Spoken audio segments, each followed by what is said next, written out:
తెలంగాణ రాజకీయాల్లో ఇప్పుడు ఒక్కటే చర్చ, ఒకటే రచ్చ. అలాగే ఒకటే ప్రశ్న. నాయకుల మాటలకు హద్దులుండాలా? లేక రాజకీయ వేడి పెరిగినప్పుడు మాటలు కూడా మంటలు రేపడం సహజమేనా?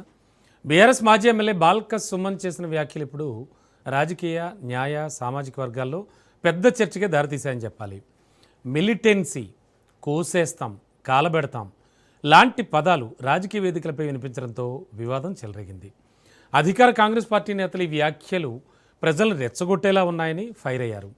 బీజేపీ సైతం బాల్క సుమన్ వ్యాఖ్యలపై విరుచుకుపడింది. బీఆర్ఎస్ మాత్రం రాజకీయ కక్ష సాధింపులో భాగంగానే కేసులు పెట్టారని వాదిస్తోంది.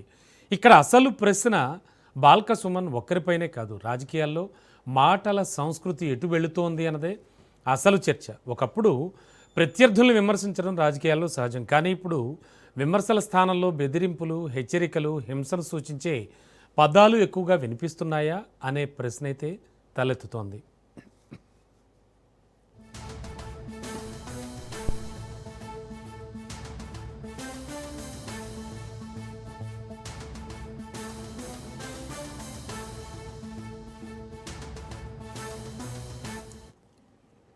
ప్రజాప్రతినిధులు మాట్లాడే ప్రతి మాటకు బరువు ఉంటుంది. ఒక నాయకుడు వేదికపై చెప్పిన మాట వేల మంది కార్యకర్తలకు సందేశంగా మారుతుంది. మరి అలాంటప్పుడు ఆవేశంలో చేసిన వ్యాఖ్యలు సమాజంపై ఎలాంటి ప్రభావాన్ని చూపిస్తాయి?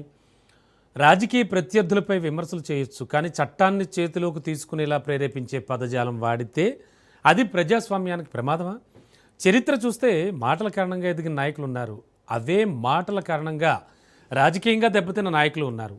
తెలుగు రాష్ట్రాల్లోనే కాదు, దేశవ్యాప్తంగా అనేక మంది నేతలు తమ వ్యాఖ్యలతో వివాదాల్లో చిక్కుకున్నారు. కొందరు కోర్టుల చుట్టూ తిరిగారు, మరికొందరైతే అరెస్టుల వరకు కూడా వెళ్ళారు.